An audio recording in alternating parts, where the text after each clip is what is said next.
রাতের ডিনারটা একটু ডিফারেন্ট করার চেষ্টা, কারণ সবারই শরীর খারাপ, কারোর মুখ ভালো নেই। তো আমি এগুলো তো খাই না, ওইটা অকিঞ্চনের জন্যই বানাচ্ছি।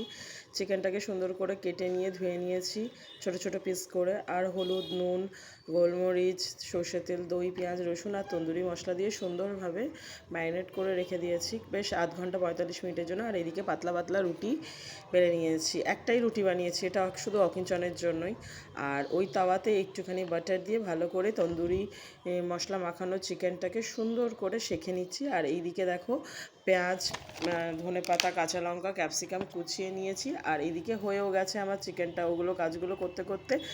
আর রুটিটাকে সুন্দর করে সেঁকে নেওয়ার পর ওর উপরে সমস্ত স্টাফিংগুলো দিয়ে সুন্দর করে মেয়োনিজ দিয়ে অকিঞ্চনকে ডিনারের জন্য দিয়ে দিলাম। আর যেটুকুনি চিকেন বেঁচেছিল ওটা করে সাইডে দিলাম আর মেয়োনিজ দিলাম। ও বললো মেয়োনিজ দিয়েই খাবে। টেস্টি হেলদি একটা ডিনার রেডি।